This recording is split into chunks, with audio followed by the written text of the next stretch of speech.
welcome to episode 4 of How Are You? I'm Marty, Smiley, your host for Pedestrian's newest podcast and video series about all things youth mental health, sponsored by Kids Helpline. On today's episode, we're going to be talking about loneliness. Why? Well, it's actually become a bit of a silent killer here in Australia, even though we're living in the most connected society ever. For some reason, we feel more alone than ever. Is it because followers don't equal friends? That a text message doesn't beat a phone call? We're going to find out. Before we crack into our interviews, we did what we always do. Stop some pedestrians and ask them, how often do you feel lonely?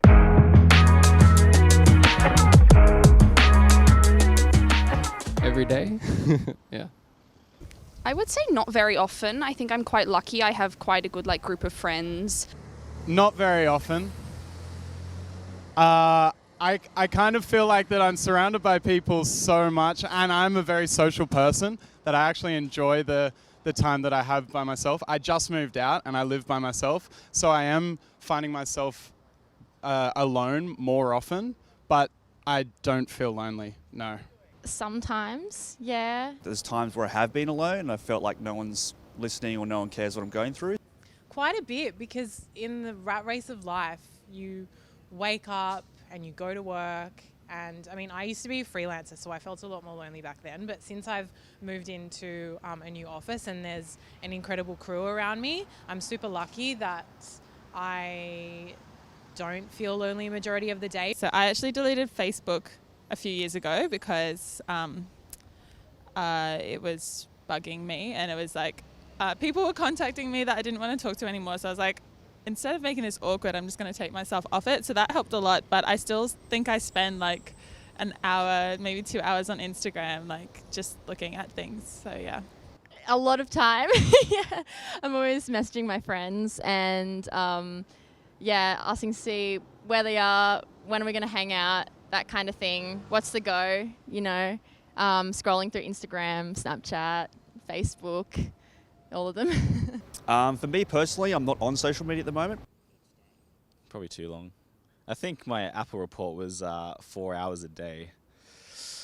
So it's pretty intense, right? I feel like it's more of a tool rather than me trying to be social. Yeah, I think texting, definitely. I'd say things like Instagram and Facebook feed, much less so, because if anything, I feel less connected when I'm on that. But yeah, definitely Facebook Messenger and calling people, yes. Yeah, I'd say so. Usually using Facebook or Instagram, and I've got a good support network. I'd talk to my friends on WhatsApp or Instagram, so that's probably a way to counteract that.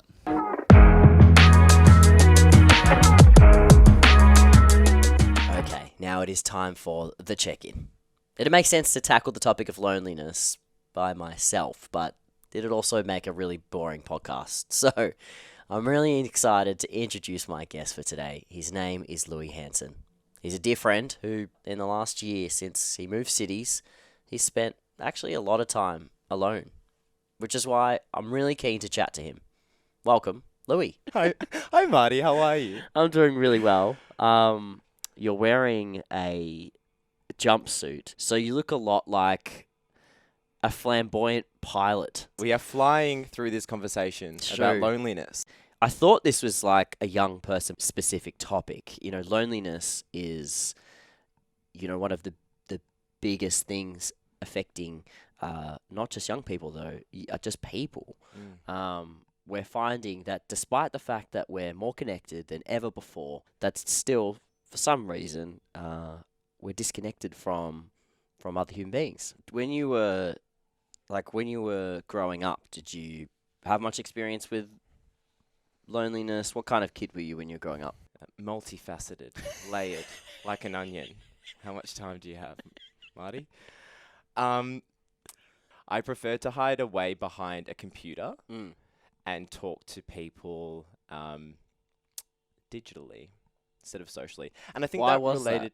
I think I had a lot of social anxiety. There's a lot of reasons why someone can be anxious. For me, I think I had this kind of repressed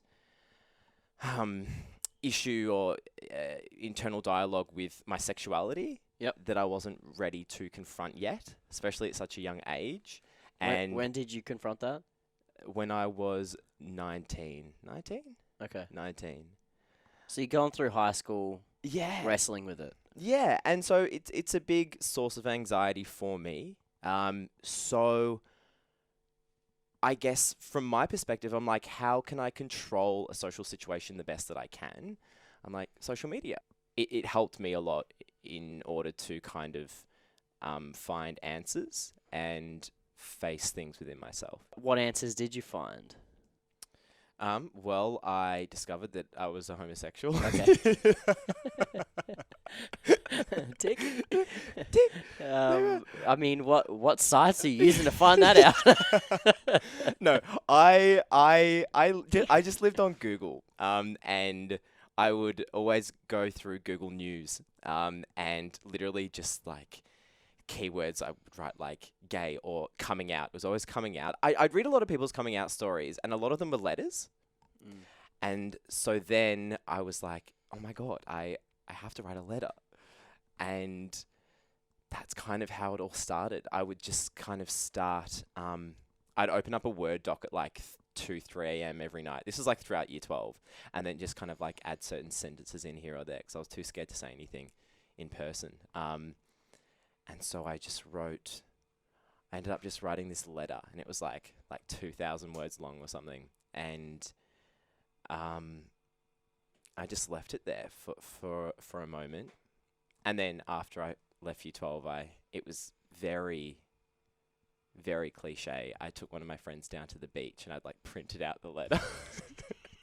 And I literally just handed it to her, and she read it, and then I literally took it from her. I can't believe I did this. I like took it from her, and then I like put it in the ocean.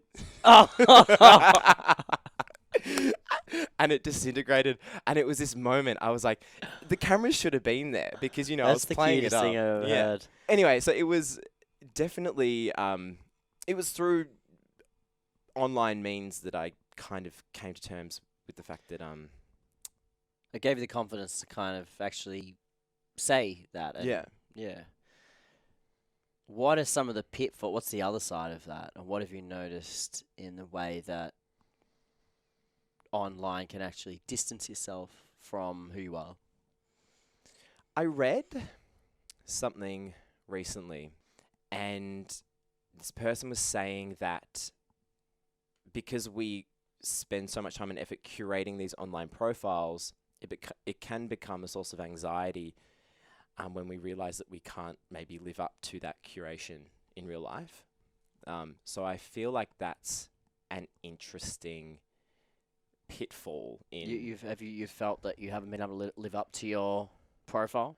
Not necessarily. I think there's maybe... Like, sometimes I like to joke around, and I like to be a funny guy.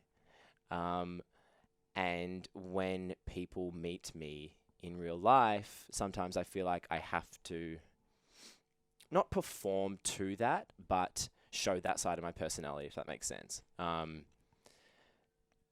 don't know. Do you feel like that sometimes? Yes. Yeah.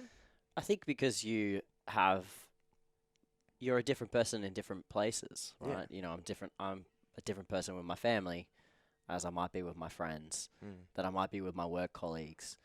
And then again, also who I present myself as online. For sure. So you're managing your identity constantly, right? 100%.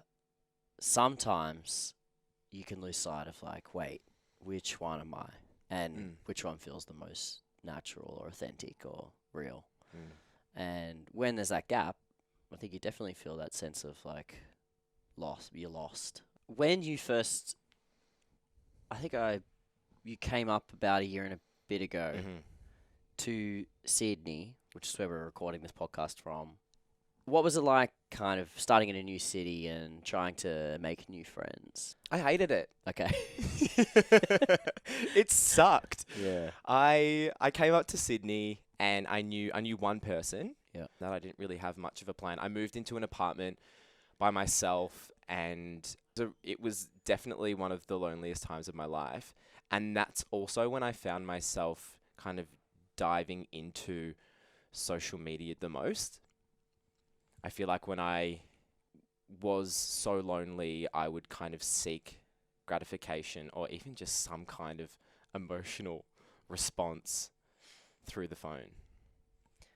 It's interesting because whilst having the phone there can, I guess, temporarily alleviate that loneliness, if there's no real still face-to-face contact, I feel like it's just a bit of a temporary band-aid. I mean, the more we focus on our screens, the less we interact with people face-to-face, and it's hard. I guess, like, especially if you have doubts or worries, or you just really want to unload on someone when you're in that mood. If you can't unload on someone, or if you can't discuss with someone face to face, does it really feel like you've gotten something off your chest? I don't know. Do you feel like that? I kind of feel like if I talk to someone through a screen, it's just not as satisfying than as if, like, you sat down with a friend and had a cup of coffee and were able to kind of get a lot off your chest, you know? It's hard when you experience some kind of change. You want to make new friends, but that initial time is even hard in itself. How did you do that?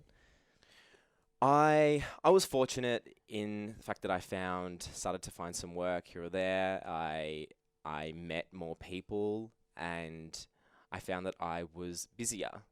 And also I kind of had to just take a step back and realize, you know, how much weight or merit or importance am I placing on social media? How is it benefiting my life? How is it distracting me or destructing me? And so I kind of had to check myself a bit. Well, you seem like you're in a good place at the moment. Yes. So if you could leave us with, I guess, how do you think you've been able to come out of that place that you're in and find yourself in a more connected, kind of healthy, state of mind? I would just call people. And it sounds so simple, but it's powerful. I think if you remember who really has your back and who supports you and who'll love you unconditionally, don't lose sight of that. So maintain your friendships and relationships. Yeah. Quality, not quantity. So not your thousands of followers, your tens of friends. Yeah. The ones you can count on your hand. On your one hand. and call them and give them love. Well, thank you for coming to meet me today. Marty, it's been a pleasure. Now it is time for On the Line with our Kids Helpline expert, Josie. How you doing? I'm good, thanks. How are you going? I'm doing good. We're talking about loneliness this episode. Is that something that you hear come up a lot in your calls? It's meant to be this silent killer. Is that overboard? I've heard that before. Is that mainly referring to the elderly because they're in nursing homes and they feel that sense? Is this something that concerns young people as well? It is. And it's really interesting is that often when we're taking calls or talking over the web for Kids Helpline is we won't hear the word lonely. Sure. But we will hear about people feeling disconnected, people feeling rejected, people not feeling good enough, people not feeling like their friends, are reaching out to them. And maybe all that lines up for loneliness, right? Maybe that's a hard thing to admit. I think so. And I think socially we put a lot of value on the idea of loneliness, and it equates to you're not good or people don't care. So we more think about how other people will view us if we identify that we're lonely.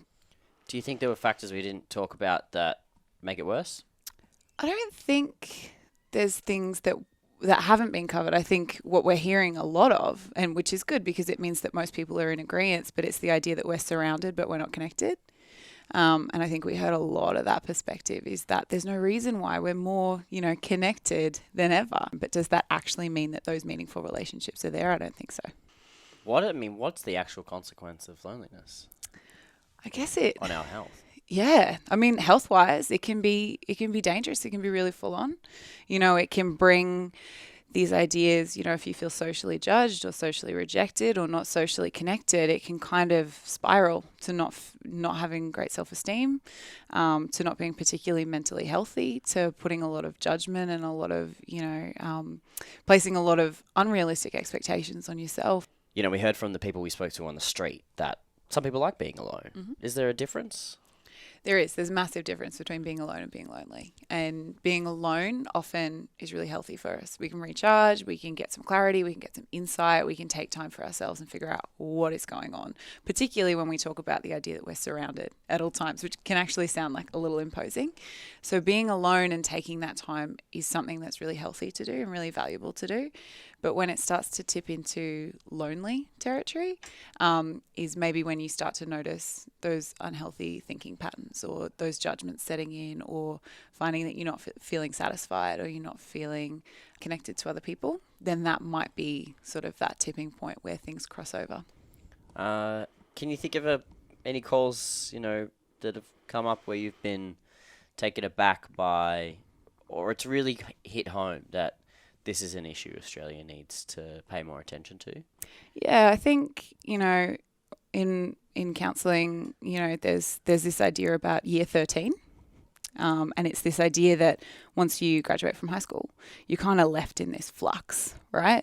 And all of a sudden you lose the structures that were around you. You know, your day was really structured, your social life was really structured, and there was a real rhythm to how your life worked, right?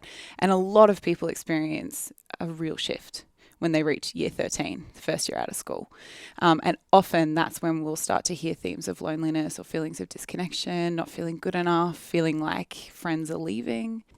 I think that'll resonate with a lot of people because we can all kind of relate to moving out of either home or moving cities, starting a new job, having a new friendship group. Mm-hmm.